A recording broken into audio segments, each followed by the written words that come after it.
तो आदाब, नमस्कार, गुड इवनिंग, सत श्री अकाल। एक बार फिर आप तमाम लोगों का स्वागत है क्राइम तक की कहानी के इस एपिसोड में। उम्मीद है पूरी फैमिली अच्छी होगी। आज मंडे, वीक का पहला दिन, शुरुआत। और लास्ट सैटरडे इस बार कहानी नहीं थी क्योंकि बहुत सारी चीज़ें हो गई थी एक साथ। बीच में कई बार ऐसा हुआ है, लेकिन अब कोशिश होगी कि इस पूरे हफ्ते में ऐसा ना हो और डेली आप तक कहानी पहुंचाऊं।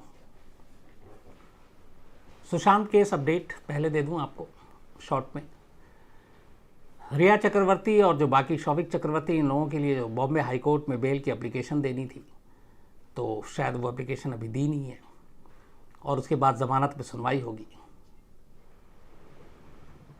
फिर रिया चक्रवर्ती बाहर आएंगी, अंदर आएंगी, आपको पता चलेगा। लेकिन मुझे लगता है कि इस हफ्ते सारी तस्वीरें क्लियर हो जाएंगी। सीबीआई की जांच जारी है। सीबीआई की तरफ से अभी तक कोई खुलासा नहीं किया गया है, लेकिन सीबीआई ने अभी तक किसी को गिरफ्तार भी नहीं किया है। ना ही सीबीआई ने इस केस में कोई नई धारा लगाई है, नया सेक्शन लगाया है। ईडी की जांच अपनी तरफ जारी है। एनसीबी अब छापेमारी में लगी हुई है। अलग अलग ड्रग पेडलर को गिरफ्तार किया जा रहा है, पकड़ा जा रहा है। और कई फिल्म हस्तियों से भी अभी धीरे धीरे पूछताछ होगी। सुशांत की एक दो एक्स गर्लफ्रेंड के भी नाम आ रहे हैं जिनसे एनसीबी पूछताछ कर सकती है। तो ये रहा अपडेट सुशांत के मामले में। अब बात करते हैं आज की कहानी की। 30 साल एक लंबा टाइम होता है। 30 साल एक लंबा अरसा होता है। 30 साल में बहुत सारी चीज़ें बदल जाती हैं। इस कहानी से दो चीज़ें निकल कर बाहर आएंगी।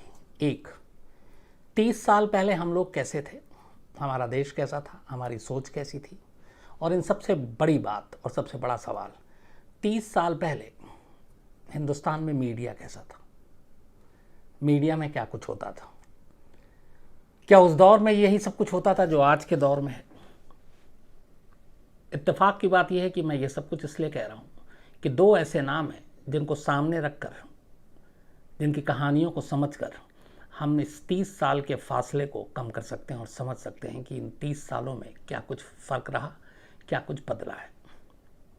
दो कैरेक्टर हैं। एक इस वक्त लें पूरे देश में सबसे बदनाम रिया चक्रवर्ती। एक दूसरी कैरेक्टर है अपने ज़माने की नहायत मशहूर खूबसूरत एक्ट्रेस रेखा। दोनों का नाम आर से शुरू होता है और एक रेखा है, एक रिया चक्रवर्ती है। बट एक चीज़ दोनों को कहीं ना कहीं लाकर मिलाती है, और वो ये कि इन दोनों का नाम एक खुदकुशी, एक मौत के साथ जुड़ता है। हालांकि अभी बहुत सारे लोग कहेंगे कि सुशांत के मामले में खुदकुशी नहीं, तो इसलिए मैंने फिर मौत कहा, क्योंकि सीबीआई जांच कर रही है। हालांकि सीबीआई 306 के हिसाब से ये भी जांच कर रही है, 302 के हिसाब से नहीं कर रही है, क्योंकि अभी तक कोई ऐसा प्रूफ नहीं मिला है। आगे मिले तो ज़रूर फिर 302 में भी कन्वर्ट हो सकता है। लेकिन आज की सच्चाई, आज की तस्वीर ये है कि ये मामला एक खुदकुशी के हिसाब से ही जांच कर रही है सीबीआई, जब तक कि 302 उसमें वो शामिल ना कर ले।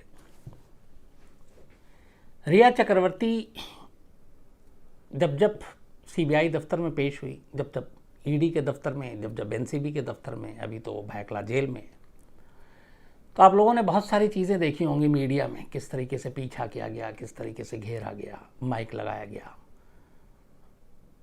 ये एक मीडिया का आज का दौर है। 30 साल पहले ऐसे एक मामला आया था, तब भी क्या ऐसा था? तो दो चीज़ें हैं। 30 साल पहले हिंदुस्तान में न्यूज़ चैनल नाम की ऐसी कोई बाढ़ नहीं थी। एक दूरदर्शन हुआ करता था, मैं 1990 की बात कर रहा हूँ, और एक आध दो प्राइवेट चैनल शायद शुरू होने वाले थे, जैसे जी, और एक आध मुझे याद नहीं आ रहा है।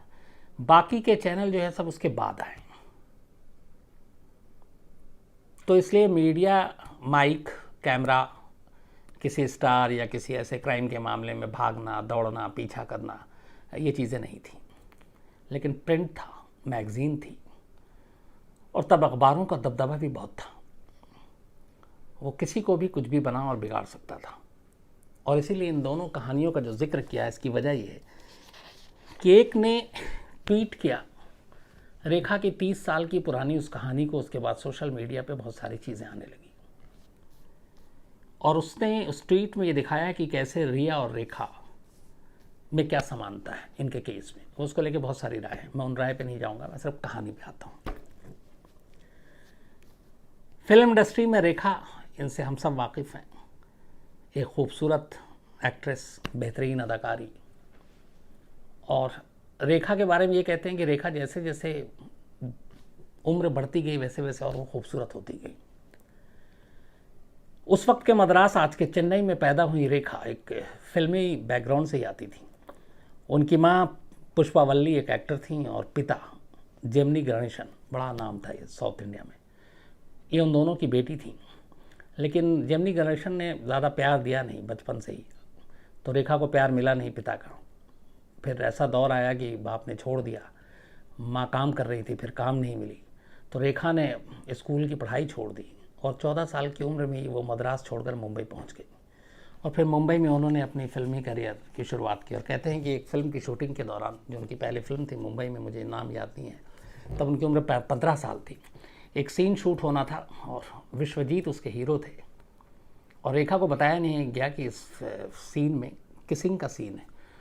और जैसे ही एक्शन हुआ, विश्वजीत ने रेखा को किस करना शुरू कर दिया और रेखा को कुछ समझ में नहीं आया और डायरेक्टर ने कट भी नहीं किया। करीब 4-5 मिनट तक ये सीन चला और कहते हैं कि रेखा उस वक्त बेपनाह रो रही थी कि ये क्या हो रहा है। रेखा ने बाद में कई इंटरव्यू में भी कहा कि उनके साथ बहुत शोषण हुआ उनका।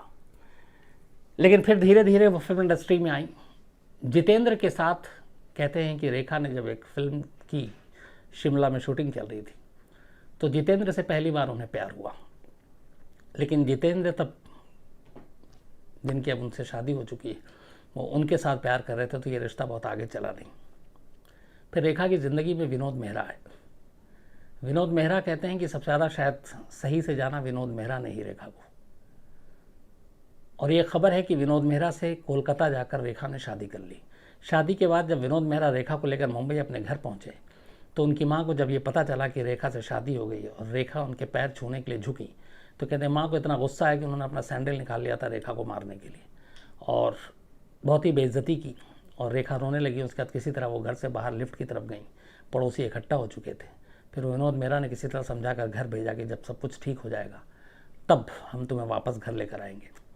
लेकिन वैसा हुआ नहीं और फिर बाद में दोनों अलग भी हो गए। हालांकि रेखा ने एक इंटरव्यू में कहा था कि विनोद मेहरा से उन्होंने शादी नहीं की थी। इसके बाद रेखा की ज़िंदगी में किरण कुमार आए। आपको याद होगा कि अपने ज़माने के ज़बरदस्त एक्टर जीवन, उनके बेटे किरण कुमार फिल्मों में बड़ा निगेटिव रोल किया, तो उनके साथ भी रेखा का काफ़ी लंबे अरसे तक एक रिश्ता चला। इस बीच में फिर मुकद्दर का सिकंदर और बहुत सारी ऐसी फिल्में आईं, गंगा की सौगंध, जिसमें अमिताभ बच्चन और रेखा एक दूसरे के करीब आते हैं। फिल्म इंडस्ट्री में इन दोनों की प्रेम कहानी बहुत चर्चित होती है और इन दोनों की नज़दीकियों के बड़े किस्से आते हैं और ये लंबे अरसे तक चला। कहते हैं कि इनके बीच दूरियां तब बनी थी जब कुली फिल्म की शूटिंग के दौरान अमिताभ बच्चन को चोट लगी, वो हॉस्पिटल में थे, और उस वक्त जिस तरीके से जया भाद्री ने पूरी तीमारदारी की और उन सब के बीच में रेखा भी हॉस्पिटल पहुंची थी देखने के लिए। लेकिन सभी को अलाउड किया था जया भाद्री ने, लेकिन रेखा को अंदर आने नहीं दिया था और रेखा दरवाजे से अमिताभ बच्चन को देखकर चली गई थी।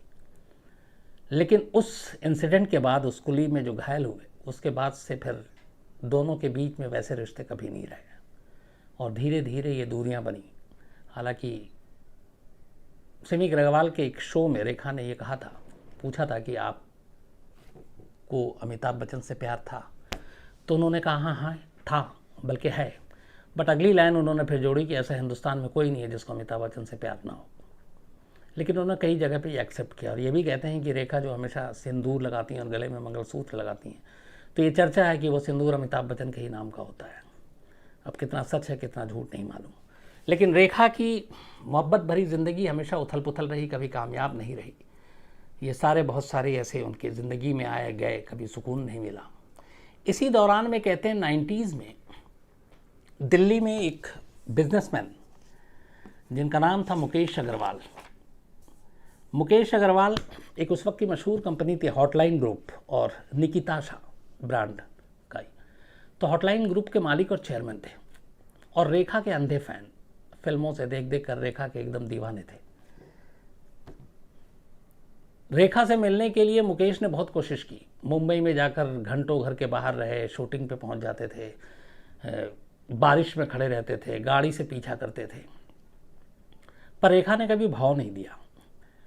इस दौरान में दिल्ली में एक दो पार्टी में मुलाकात हुई। चूँकि मुकेश अग्रवाल एक बड़े शख्स, बिजनेसमैन, तो इनकी मुलाकात हुई। मुकेश अग्रवाल ने काफ़ी कोशिश की रेखा को मनाने की, कभी रेखा पसीजी नहीं। लेकिन फिर अचानक पता नहीं क्या हुआ कि रेखा ने अपनी एक दोस्त से मुकेश अग्रवाल का नंबर लिया और उनसे बातचीत की। इसके बाद इन दोनों में बातचीत शुरू हुई और इस बातचीत के 1 महीने के अंदर मुकेश कई बार मुंबई गए, रेखा से मिले, रेखा दिल्ली आई, मुकेश से मिली और 1 महीने में ही दोनों को प्यार हो गया और ये हुआ कि अब दोनों शादी करेंगे। रेखा अब अपनी ज़िंदगी में एक स्थायित्व चाहती थी, स्टेबिलिटी चाहती थी, क्योंकि उनके अब तक के सारे रिश्ते जो है वो अधूरे रहे, उसमें बड़ा खटास था, कभी कोई मंजिल तक कोई ऐसा रिश्ता पहुंचा नहीं। तो मुकेश अग्रवाल की सूरत में रेखा को नज़र आया कि शायद अब उनकी ज़िंदगी में एक स्टेबिलिटी आए और 1 महीने के अंदर अंदर दोनों ने फैसला कर लिया कि वो शादी करेंगे। बात 1990 की थी। अचानक तस्वीर छपती है और ये शादी बड़ी गुपचुप तरीके से हुई, कुछ ख़ास लोगों को ही मालूम थी इस शादी के बारे में, और रेखा और मुकेश अग्रवाल ने शादी कर ली। मीडिया में बाद में ये बात लीक हुई। लीक होने के बाद फिर रेखा ने भी इसको बताया कि हाँ, उन्होंने शादी कर ली और मुकेश गुप्ता उनके पति हैं, और मुकेश गुप्ता चूँकि हॉटलाइन ग्रुप के चेयरमैन थे। लेकिन बदकिस्मती ने जो रेखा का पीछा 14 साल की उम्र से शुरू किया था, वो 1990 में भी आकर ख़त्म नहीं हुआ। शादी के 7 महीने के अंदर अंदर दोनों के रिश्तों में ज़बरदस्त उतार चढ़ाव आया। रेखा की जो बायोग्राफी लिखी गई है उसमें ये कहा गया है कि रेखा को शादी के बाद पता चला कि मुकेश अग्रवाल डिप्रेशन के शिकार हैं और डिप्रेशन के मरीज़ हैं, और ये बात उन्होंने रेखा से छुपाई। रेखा इसको लेके बड़ा ज़्यादा डरी रहती थी। इस दौरान में डिप्रेशन और रेखा की दीवानगी में मुकेश अग्रवाल ने अपने बिजनेस की तरफ से लगभग आंखें बंद कर ली थी।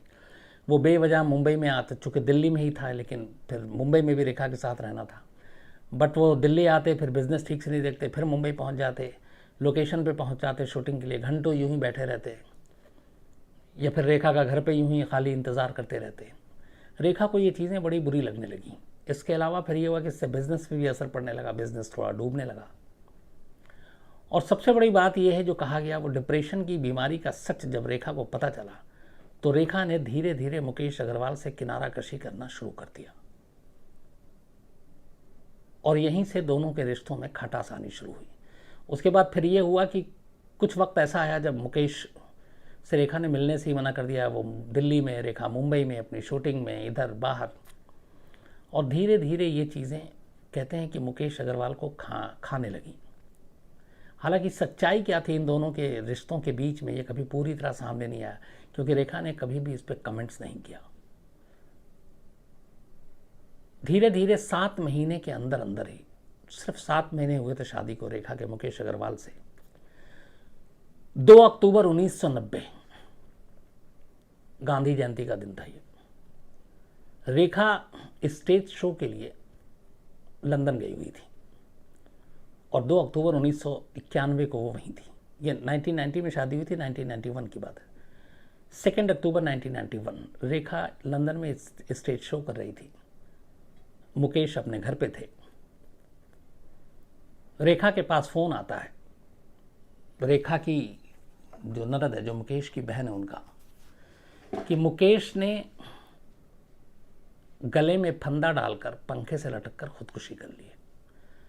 रेखा के लिए यह खबर किसी बम की तरह थी। इस दौरान इधर खबर तेज़ी से फैली, क्योंकि एक तो मुकेश अग्रवाल रेखा के पति के तौर पे पूरे देश में कुछ वक्त पहले ही सारे अखबारों में, मैगज़ीन में खबरें बड़ी पड़ी हुई थी, और अचानक उसी रेखा के पति की खुदकुशी की खबर, लोग हिल गए।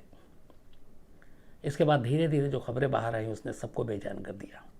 पता चला कि मुकेश ने अपने गले में जो फंदा कसा था, वो फंदा रेखा का दुपट्टा था, और उस दुपट्टे से अपने गले में फंदा बनाया और उसका दूसरा सिरा पंखे में डाला और वो झूल गए।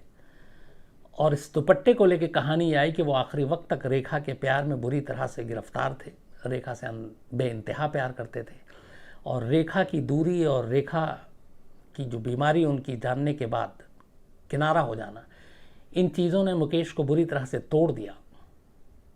और उसी गम में और डिप्रेशन में मुकेश ने निशानी के तौर पर रेखा के दुपट्टे से ही गले में फंदा डालकर खुदकुशी कर ली।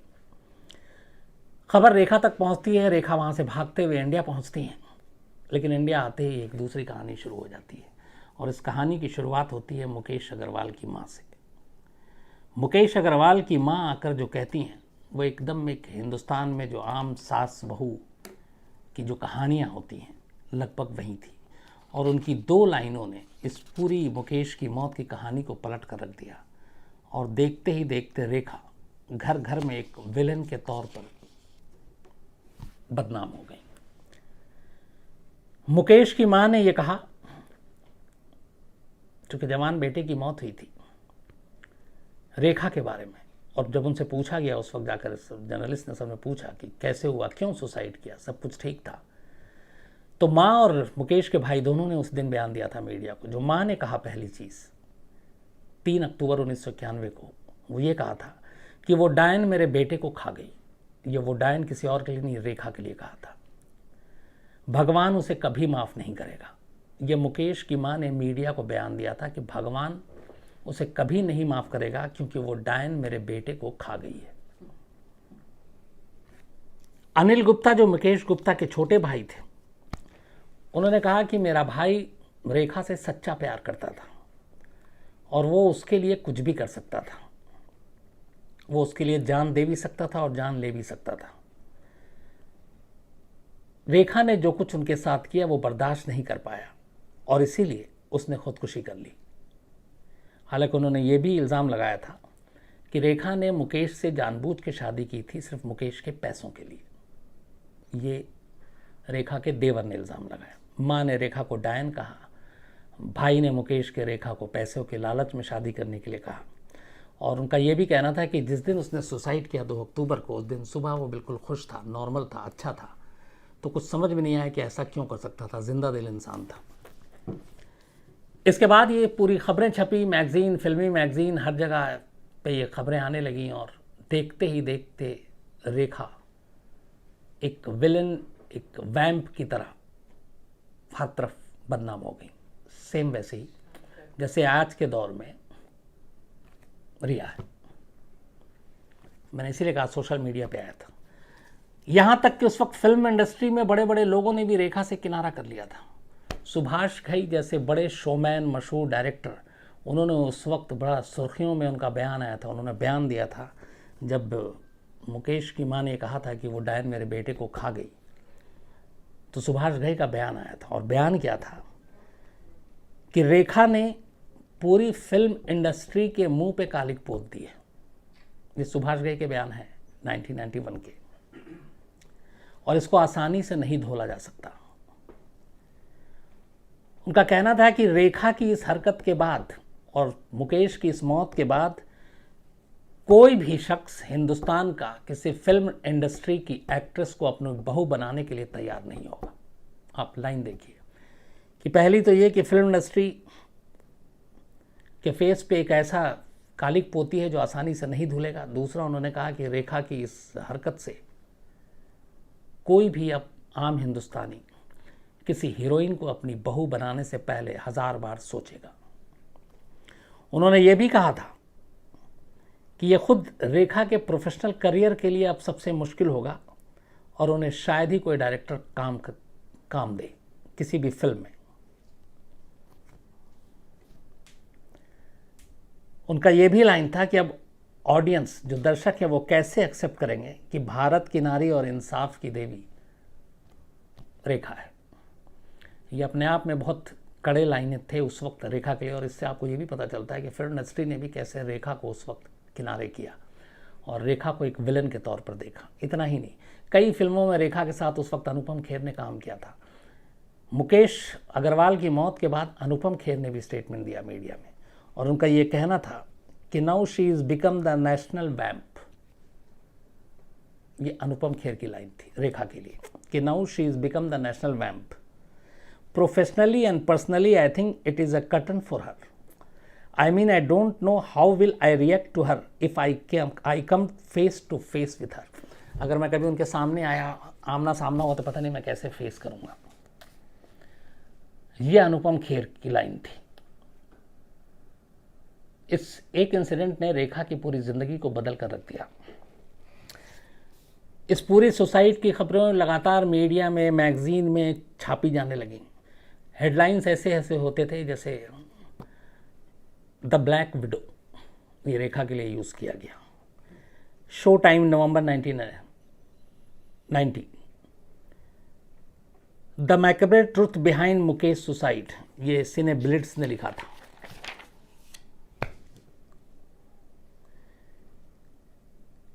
रेखा फॉर मर्डरिंग मुकेश अग्रवाल, इस तरह की लाइनें यूज़ की गई थी उस वक्त भी। 1990 और 2020 में हमें करीब 30 साल हो गए। ये सारी चीज़ें रेखा को फिल्म इंडस्ट्री में जो जो कहा गया और उन्हें एक विलन के तौर पर वो कभी सामने नहीं आती।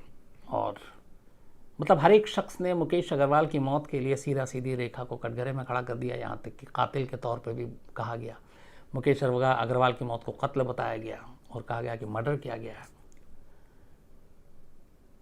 रेखा ने उसके बाद कभी पलट के इस पर जवाब नहीं दिया और वो खामोश रहीं। फिर बाद में एक फिल्म थी, मुझे याद नहीं आ रहा है कौन सी फिल्म, उस फिल्म से उन्होंने कम बैक किया। हाँ, यहाँ तक कि जब ये इंसिडेंट हुआ तो रेखा की कुछ फिल्में थी जिसके जो ऑडियंस है वो भी, जो दर्शक थे रेखा के अपने चाहने वाले, वो भी रेखा से नाराज़ हो गए थे। यहाँ तक कि उनके शहर में कई जगह पे पोस्टर तक पे काली पोत दी गई थी रेखा के, और रेखा का बैकआउट किया गया।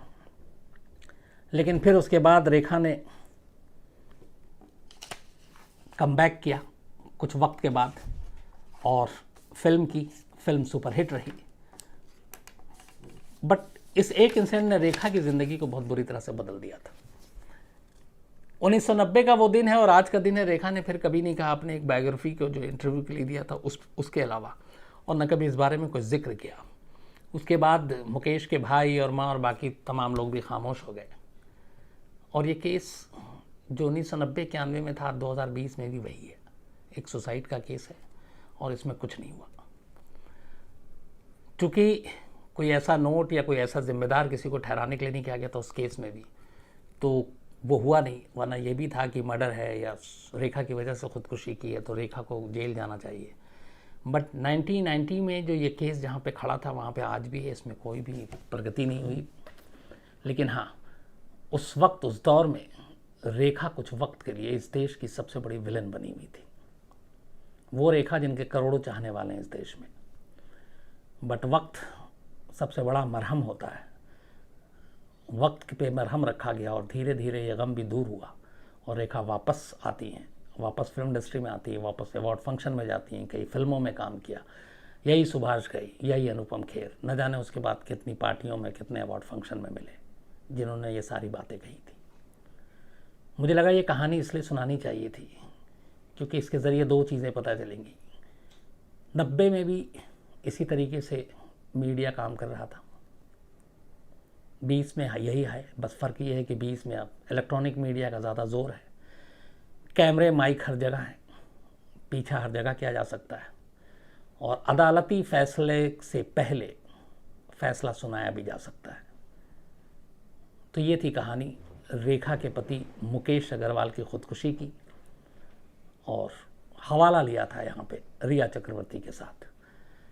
उस केस में तो कुछ हुआ नहीं, पर रिया चक्रवर्ती और सुशांत के केस में ज़रूर एक दिन फैसला आएगा। सीबीआई अपनी रिपोर्ट देगी, अदालत अपना फैसला सुनाएगी और उस फैसले के बाद फिर हम लोग बात करेंगे शायद इन दोनों केस को मिलाकर और इसके नतीजे के बारे में। तो आज इतना ही, कल आपसे फिर मुलाकात होगी रात 9 बजे। तब तक अपना ख्याल रखिएगा। Thank you very much.